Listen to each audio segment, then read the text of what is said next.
So hello everyone. मेरा नाम शुभम कटियार है। और चलिए आज निफ्टी के मूड को एनालाइज करते हैं कि निफ्टी एग्जैक्टली कहाँ पे है। और लास्ट टाइम जो हम लोगों ने कैलकुलेशन किया हुआ था उसके हिसाब से निफ्टी ने कैसा बिहेव किया है, और आने वाले दिनों में निफ्टी कहाँ तक जा सकता है। लास्ट टाइम जो हम लोगों ने कैलकुलेशन किया हुआ था वो 19 सितंबर को किया था। 19 सितंबर को मैंने एक ट्रेडिंग व्यू पे पोस्ट भी अपना शेयर किया हुआ था, और साथ में एक जो मैं वीडियो बना रहा हूँ वो तो मैं बना ही रहा हूँ। 7 दिन के आसपास हो गए हैं, 26 से 19, ठीक है। तो इस पोस्ट को सबसे पहले ओपन करते हैं और देखते हैं कि क्या कैलकुलेशंस किया गया था। निफ्टी कुछ 17,631 पर ट्रेड कर रहा था।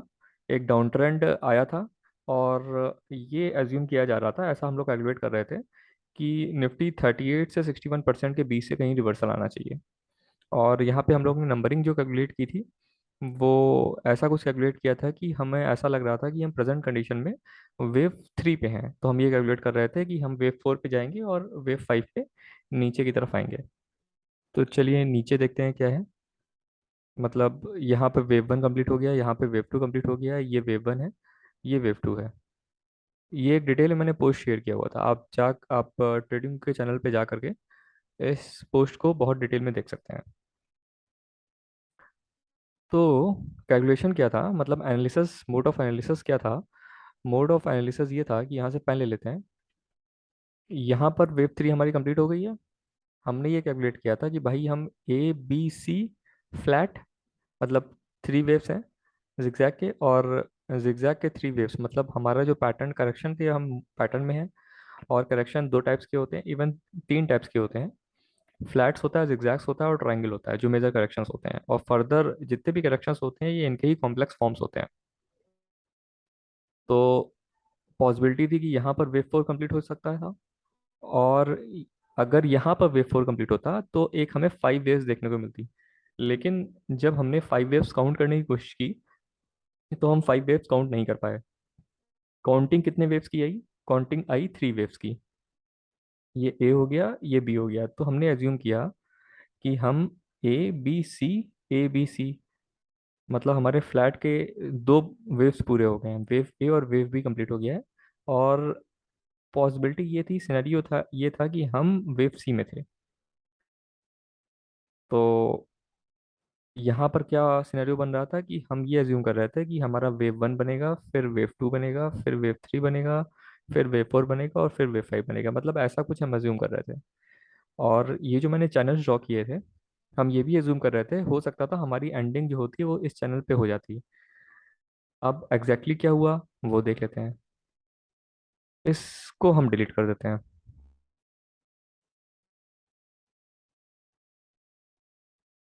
और ऊपर आ जाते हैं। यहाँ से हम प्ले का बटन पुश करते हैं। अब देखिए, इसको थोड़ा बड़ा कर लेते हैं। हुआ क्या कि यहाँ पे कुछ एक दिन ऊपर गया, और उसके बाद से हम कंटिन्यूस डाउन ट्रेंड में ट्रेड कर रहे हैं। ठीक है, अब यहाँ पे समझते हैं कि बेसिकली यहाँ पे क्या हुआ। बैंक निफ्टी का चार्ट मैंने ओपन किया है, निफ्टी का चार्ट ओपन कर लेते हैं। निफ्टी 50 पे आते हैं। ठीक है, जो हमारी ओल्ड कैलकुलेशंस और जो नंबरिंग चल रही हैं वो मैंने बहुत बार ट्रेडिंग व्यू और यूट्यूब दोनों पे शेयर किया हुआ है। आप जा करके इन नंबरिंग्स को बहुत ही डिटेल में देख सकते हैं, बहुत ही सिंप्लीफाइड तरीके से मैंने उसको एक्सप्लेन किया हुआ है। एक major form of corrections 5 waves का यहाँ पे कंप्लीट हो गया है। A B C D E, ठीक है, 5 वेव्स का करेक्शन कंप्लीट हो गया है, और हम ये एज्यूम कर रहे हैं प्रेजेंट कंडीशन में। इसको हम 4 आवर्स पे कर लेते हैं अभी। ठीक है, ये पूरा का पूरा साइकिल आ गया जिसकी मैंने नंबरिंग की हुई है 20 का जो लो बनाया था वहां से। एज्यूम क्या कर रहे थे? एज्यूम ये कर रहे थे, फिर से हम इसको ले लेते हैं, पेन को सेलेक्ट कर लेते हैं। हम ये एज्यूम कर रहे थे कि हमारा 5 वेव्स का करेक्शन 3 4 5,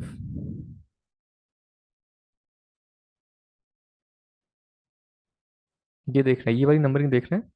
ये हमारा वेव 1 यहाँ पे कंप्लीट हो गया है, वेव 2 यहाँ पे कंप्लीट हो गया है, वेव थ्री यहाँ पे कंप्लीट हो गया है, ये लाल रंग के नीचे थोड़ा सा छुप सा गया है। और वेव फोर के लिए करेक्शन में देखने को मिला, मतलब वेव ए, बी, सी, डी और ई। ठीक है, पेन को देखते जाइए। ये हमारा एक करेक्शन यहाँ पे कंप्लीट हो गया है। ठीक है, ये बेसिकली यहाँ पे क्या पैटर्न बना हुआ है इसके बारे में मैंने डिटेल में एनालाइज किया हुआ है, आप उसको जाके देख लीजिए। इन ड्राइंग्स को मैं हटा देता हूँ, ड्राइंग्स का कोई काम नहीं है, ये सिर्फ आपको एक्सप्लेन करने के लिए था। अब पॉसिबिलिटी क्या हो रही है, मैं आपको बताता हूँ। ऐसा मुझे लग रहा है कि ये ये वेव वन हो गई, ये वेव टू हो गई, यहाँ तक वेव थ्री हो गई। ठीक है, ये वेव थ्री हो गई, ये वाला लेवल है ये, हम इसी लेवल पर खड़े हुए हैं। ठीक है, ये वेव थ्री हो गई, उसके बाद हमने ए बनाया, फिर बी बनाया, फिर सी बनाया, फिर डी बनाया, और फिर ई बना दिया। ठीक है, तो ऐसा लग रहा है कि ये जो करेक्शन है ये वेव फोर का करेक्शन है। यहाँ पे वेव फोर खत्म हो गया है, या फिर तो नहीं खत्म हुआ है, मतलब अभी हमें क्लियरिटी नहीं है, यहाँ पे हम क्वेश्चन मार्क लगा देते हैं कि हमें क्लियरिटी नहीं है, कंफर्मेशन नहीं मिला है। लेकिन ये कंफर्म हो गया कि भाई यहाँ पर फाइव वेव्स का करेक्शन कंप्लीट हो गया है। और फाइव वेव्स का करेक्शन कंप्लीट हो गया है तो हम अज्यूम करके चल रहे हैं कि ये जो मूवमेंट है ये हमें फर्दर फाइव वेव्स तक ले जाए। ठीक है, ये मूवमेंट जो है ये हमको फर्दर फाइव वेव्स तक ले जाए।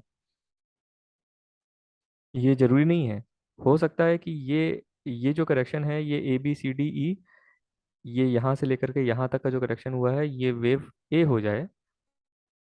ये कुछ कॉम्प्लेक्स करेक्शन बन रहा हो वेव बी के फॉर्म में, और हम एक फर्दर ऐसे एक डाउन ट्रेंड में आकर के यहाँ खड़े हो जाएं, इस लेवल पे आ जाएं, या और उसके नीचे चले जाएं, कुछ नहीं कह सकते हैं। ठीक है, अब इसके बाद देखते हैं क्या सीन बना। हम आ जाते हैं 1 घंटे के टाइम फ्रेम पे, इस ड्राइंग को डिलीट कर देते हैं और अपनी नंबरिंग को पकड़ते हैं। नंबरिंग जो हमने काउंट की है वो इस लेवल से है, यहाँ से स्टार्ट हुई है। ठीक है, यहाँ पे वेव वन कंप्लीट हो गया, ये वेव टू कंप्लीट हो गया, यहाँ पे वेव थ्री कंप्लीट हो गया। इसका मैंने आपको बता ही दिया है कि यहाँ तो वेव फोर हो सकता था, ऐसा हुआ नहीं क्योंकि नेक्स्ट वेव फाइव वेव्स की बननी चाहिए थी, फाइव वेव बनी नहीं। तो अगर फाइव वेव नहीं बनी तो ये फर्दर एक कॉम्प्लेक्स करेक्शन में जाके चला गया। अब कॉम्प्लेक्स करेक्शन में चला गया तो उसमें क्या कर सकते हैं, अब हमको कैलकुलेट करना होगा कि ये किस टाइप का फ्लैट है। फ्लैट दो तरह के होते हैं, एक रेगुलर फ्लैट होता है, एक एक्सटेंडेड फ्लैट होता है। तीन तरह के होते हैं बेसिकली, रेगुलर, एक्सटेंडेड और इरेगुलर फ्लैट। ठीक है, तो ये कुछ इरेगुलर फ्लैट टाइप का कुछ पैटर्न लग रहा है, मतलब इसका कोई रेगुलरिटी नहीं है इस पैटर्न में। रेगुलरिटी नहीं है का क्या मतलब है, मतलब बेसिकली जो ये नाम रखे गए हैं किस बेसिस पे रखे गए हैं, बहुत सिंपल सा है। नाम रखने के पीछे तरीका ये है, कॉन्सेप्ट ये है कि भाई ये हमारा एक हो गया ए बी सी, ए बी सी, एक दो तीन चार पाँच यहाँ पे जाकर कंप्लीट हो जाना चाहिए।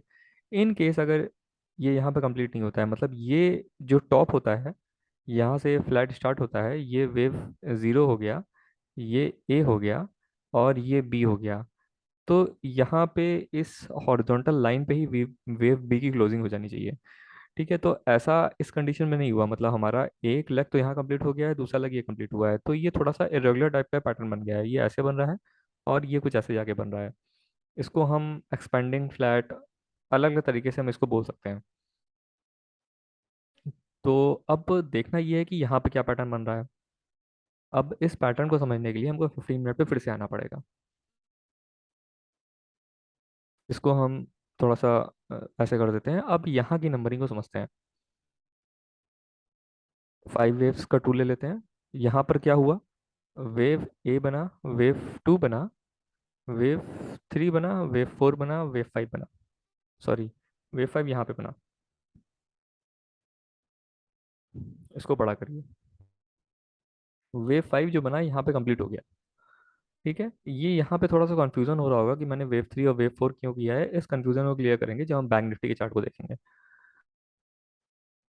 हाँ जी, बैंक निफ्टी के चार्ट से ही थोड़ा सा कंफ्यूजन जो होगा वो क्लियर हो जाएगा। यहाँ निफ्टी एक्चुअली बहुत ही कॉम्प्लेक्स इंडेक्स है।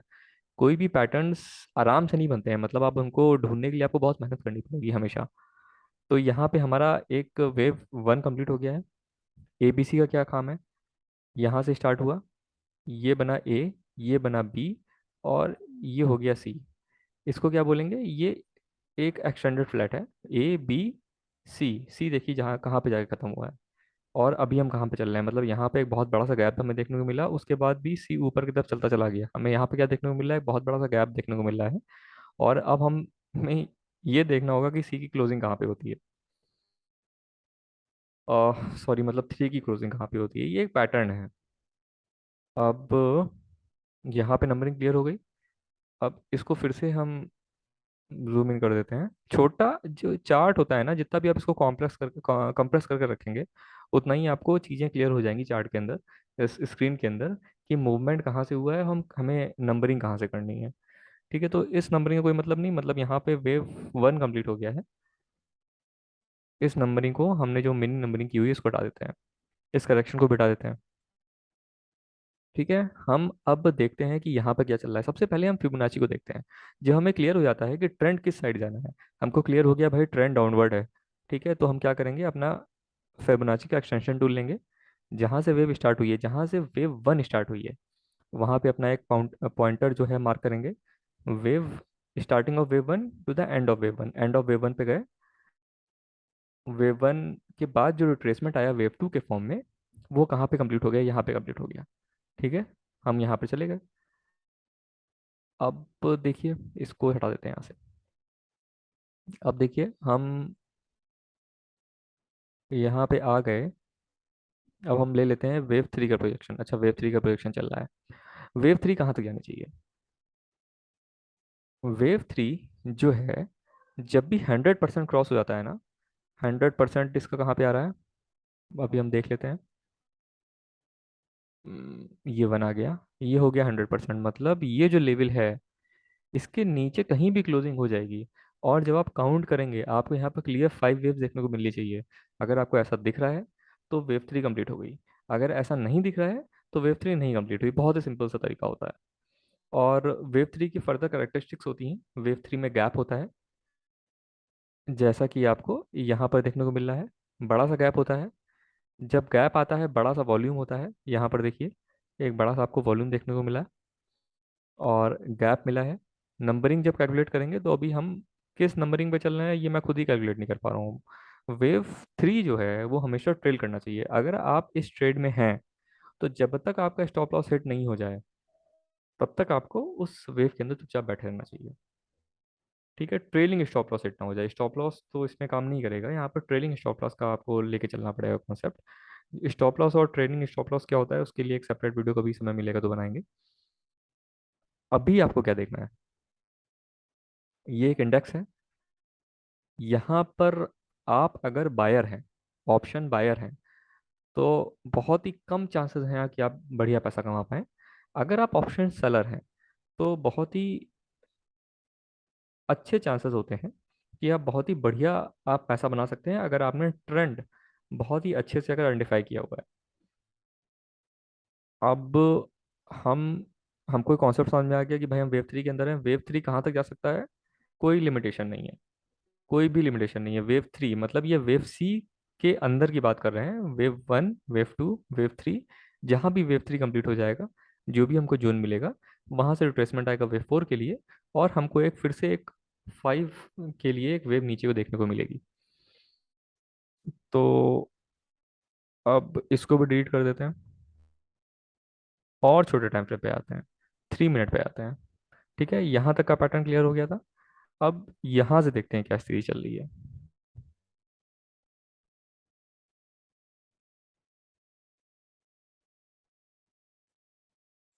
5 वेव्स की काउंटिंग पे आ गए।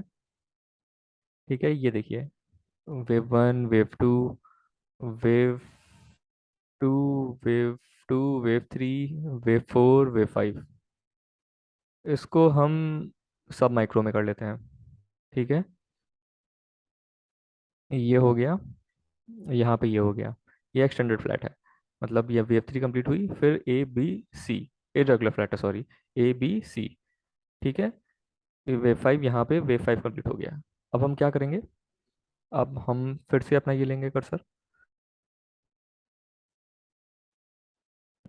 यहाँ पर वेव वन कंप्लीट हो गया, उसके बाद हम देख रहे हैं फिर से हम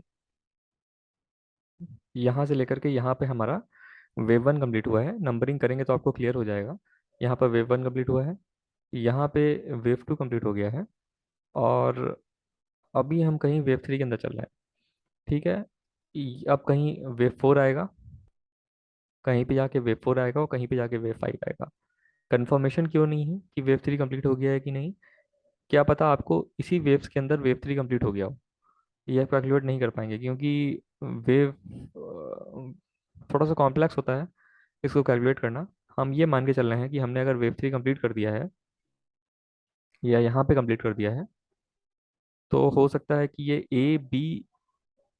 ए बी सी, और हम फिर से फाइव वेव्स के फॉर्म में नीचे आ जाए।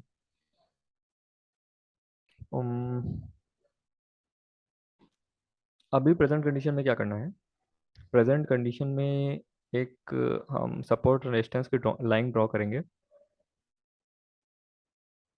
जो अपना निफ्टी ट्रेड कर रहा है ना, वो इसी रेंज में ट्रेड कर रहा है जब तक इसके नीचे ब्रेकआउट ना दे दे। आप जैसे फॉर एग्जांपल 3 मिनट के टाइम फ्रेम पे हैं, इसके नीचे ब्रेकआउट देगा, तो आपको क्या करना है, आपने कोई ट्रेड लिया, फॉर एग्जांपल इसने यहाँ ब्रेकआउट दे दिया, ठीक है, आप 3 मिनट के टाइम फ्रेम पे हैं, आपको तुरंत कंफर्म हो गया, 3 मिनट के टाइम फ्रेम पे यहाँ पर क्लोजिंग दे दिया, कंफर्म हो गया, आप ट्रेड के अंदर आ गए, आप ये समझ के चल रहे हैं कि भाई मार्केट को नीचे जाना है।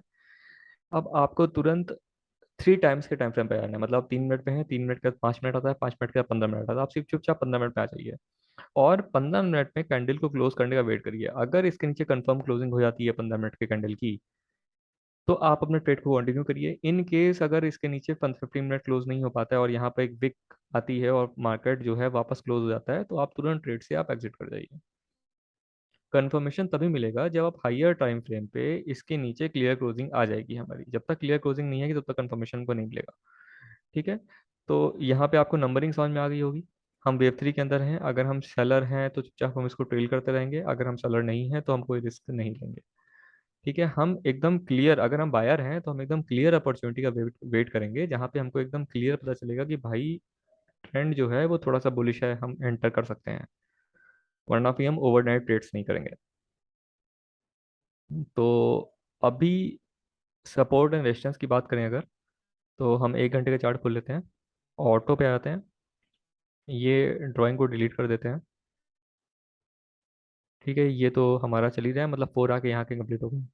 जो near by support and resistance है वो कहाँ पे आ रहा है, हॉरिजॉन्टल लाइन ले लेते हैं, और ये देखिए यहाँ से एक लाइन ड्रॉ कर देते हैं। ठीक है, तो हमने जब यहाँ पे लाइन ड्रॉ करी है तो एक ये यहाँ पे मिला, एक हमें यहाँ पे मिल रहा है, मतलब हमने डाउनवर्ड डायरेक्शन में ऊपर आने की कोशिश की, तोड़ नहीं पाए, फिर नीचे आ गए, और सेम कंडीशन यहाँ हुई, यहाँ से आए ऊपर, तोड़ने की कोशिश की, तोड़ नहीं पाए, फिर नीचे आ गए। अब ऊपर तो हम चले गए, यहाँ से लेकर ऊपर आ गए, फिर हमने एक कंडीशन में कोशिश कर रहे हैं, तो ये जो एक एरिया है ये बहुत ही इंपॉर्टेंट सपोर्ट और रेजिस्टेंस का एरिया है। तो मार्केट को यहाँ पे आकर के एक पॉज लेना चाहिए और अपने ट्रेंड में कंटिन्यू हो जाना चाहिए। ट्रेंड कैसा होना चाहिए या कैसा देखने पे लग रहा है, बहुत ही क्लियर है, बहुत ही क्लियर है। जब यहाँ पे हॉल्ट हो जाएगा जो मेरा एजम्पशन है, मेरा एजम्पशन क्या बोल रहा है, मेरा एजम्पशन ये बोल रहा है कि ये एक कप टाइप का पैटर्न है, यहाँ पे एक हैंडल टाइप का पैटर्न बन रहा है। ठीक है, तो मुझको ऐसा लग रहा है कि अभी थोड़ा सा पेन है मार्केट में, ये जैसे ही ये पेन खत्म होगा मार्केट यहाँ से रिवर्स करेगा और उसको ब्रेकआउट देकर के ऊपर क्लोजिंग देगा। और अगर इनकेस ऐसा नहीं होता है तो हम एक फर्दर कॉम्प्लेक्स करेक्शन में चले जाएंगे, और करेक्शन होगा कुछ, ये हमारा वेव ए हो जाएगा, सॉरी ये वेव ए हो जाएगा, हम कुछ ए, मतलब हम वेव ए बनाएंगे, वेव बी बनाएंगे, वेव सी बनाएंगे, फिर एक फर्दर कॉम्प्लेक्स करेक्शन में नीचे चले जाएंगे। तो अब देखने वाली बात ये होगी, क्या होगी, सबसे इम्पोर्टेंट क्वेश्चन ये है कि यहाँ पे एक ट्रेंड हमारा कंप्लीट हो गया है कि नहीं कंप्लीट हुआ है। इसके लिए हमको वेट करना पड़ेगा। कब तक वेट करना पड़ेगा, जब तक हमारी इम्पल्स की काउंटिंग इनवैलिड नहीं हो जाती। इम्पल्स की काउंटिंग हमारी कहाँ पे इनवैलिड हो रही है? इम्पल्स की काउंटिंग हमारी इनवैलिड हो रही है इस रेंज में। ये वेव वन का टॉप है। तो मतलब वेव फोर की जो क्लोजिंग है वो इस रेंज में नहीं होनी चाहिए। वेव फोर की क्लोजिंग है वो इस रेंज में नहीं होनी चाहिए, मतलब इस लाइन को टच नहीं होना चाहिए। अगर इस लाइन को टच होता है तो हमारी ये जो काउंटिंग है, जो हम ये सोच के चल रहे हैं, wave one, wave two, wave three, ये वेव फोर का करेक्शन, और वेव फोर कंप्लीट हो जाएगा तो फिर हम एक दो तीन चार पाँच, तो हम ये सोच के चल रहे हैं ये हमारी काउंटिंग वैलिड हो जाएगी। और हम किसी दूसरे कॉम्प्लेक्स करेक्शन में होंगे जिसको कि हम कैलकुलेट करेंगे, जो हमारी काउंटिंग इनवैलिड हो जाएगी। तो अभी तक के लिए निफ्टी में बहुत ही क्लियर है कि हमारा एक रेंज है। ये तो हमारा सपोर्ट एंड रेजिस्टेंस का रेंज हो गया, इसको हम हटा देते हैं। ठीक है। हमको क्या लग रहा है कि ये एबीसी मतलब यहाँ पे जो वेव्स बननी चाहिए, 5 वेव्स के फॉर्म में बननी चाहिए। Wave one, wave two, wave three, wave four and wave five. यहाँ पे आके वेव्स की क्लोजिंग होनी चाहिए। अब ये वेव्स की क्लोजिंग कहाँ पे होती है, ये देखने वाली बात होगी कि ये कहाँ पे आके क्लोज होता है। और ये एकदम क्लियर हो गया। ये एक इंपॉर्टेंट सपोर्ट एंड रेजिस्टेंस का एक रेंज था, मार्केट यहीं से रिवर्ट हुआ। बैंक निफ्टी में रहते हैं। बैंक निफ्टी, देखिए मैंने आपसे बोला था कि बैंक निफ्टी की काउंटिंग से क्लियर हो जाएगा कि क्या क्लियर होना था। 15 मिनट के टाइम फ्रेम पे आते हैं।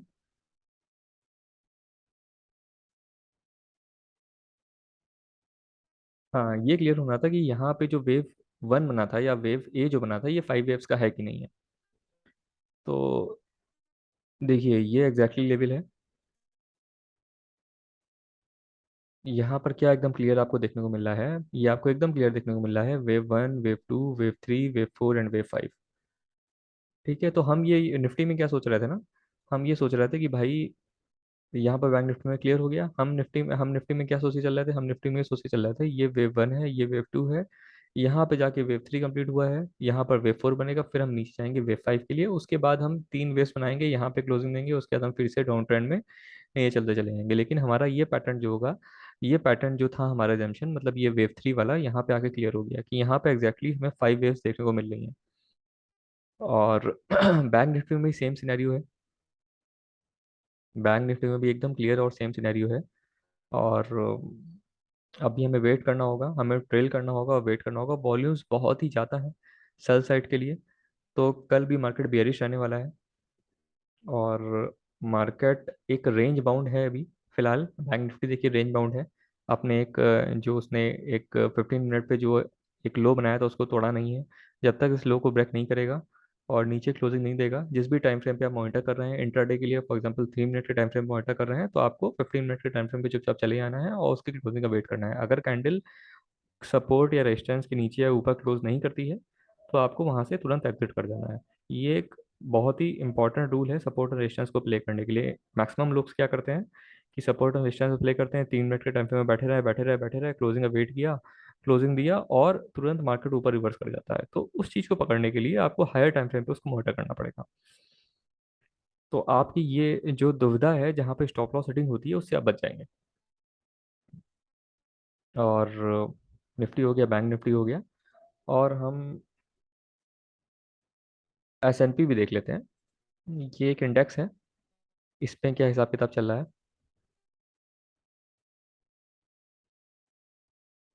देखिए इसमें बहुत ज़्यादा पेन है इस इंडेक्स में।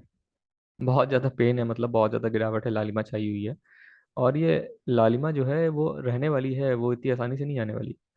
मैंने लास्ट टाइम आपको बताया था कि 3 टेस्ट का बहुत ही इंपॉर्टेंट पैटर्न होता है। यहाँ पर पहला टच, दूसरा टच, एक ट्रेंड लाइन ड्रॉ हो गई, थर्ड टच पे जैसे ही मार्केट आया, मार्केट नीचे एक डाउनवर्ड डायरेक्शन में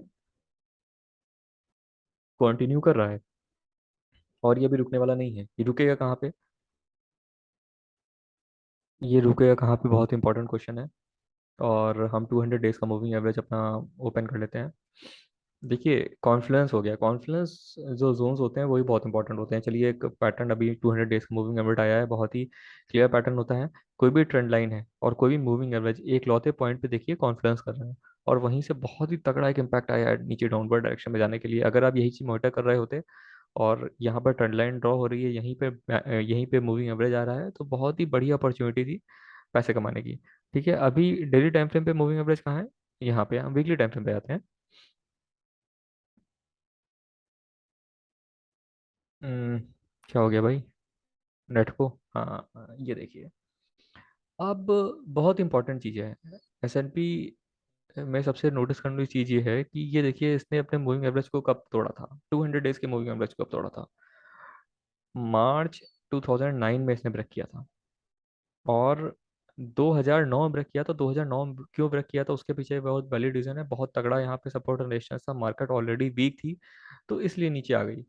अब उसके बाद मार्च 2009 के बाद से अभी तक ये एक पैनिक मूव है, इसको एक मूव बोलेंगे जो बहुत ही पैनिकली क्रिएट नीचे तक आया और तुरंत ही बाउंस बैक दे दिया।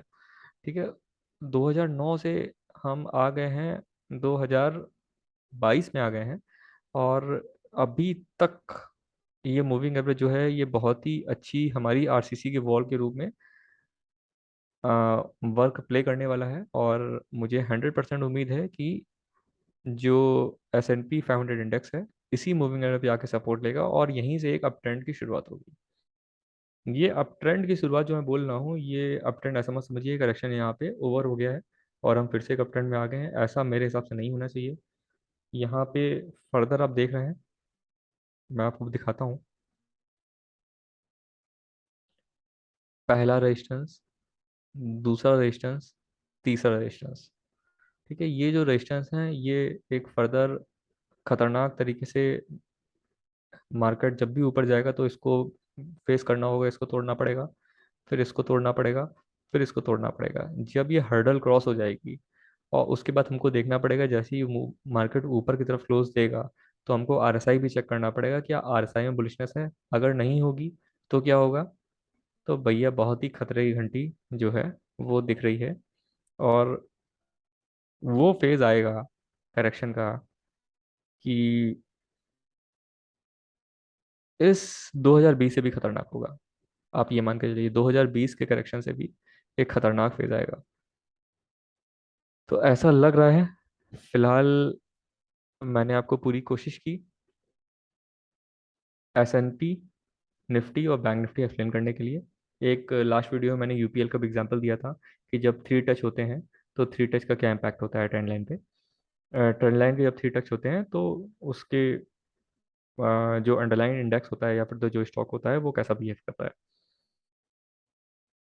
और कल भी एक वीडियो मैं पब्लिश करूंगा जिसको जो मैंने पहले बोला हुआ था कि एलॉयड वेव को डिटेल में समझेंगे। और एलॉयड वेव जहाँ से मैंने सीखी है मैं उसका लिंक भी आपको नीचे दे दूंगा। एक हमारा इंडियन प्लेयर है और बाकी के जितने प्लेयर्स हैं सब इंटरनेशनल प्लेयर्स हैं जो कि एलॉयड वेव पे काम करते हैं। तो मैं आपको दोनों का लिंक दे दूंगा। आप जहाँ से भी आपको बहुत ही अच्छा सीखने को मिले वो इन्फॉर्मेशन आप पकड़िए और सीखते रहिए, सीखते रहिए, सीखते रहिए। किसी भी पेड डेट प्रमोशंस के चक्कर में मत पड़िए, खुद मेहनत करिए और खुद सीखिए। आ, चलिए, thank you very much for watching this episode. Thanks a lot.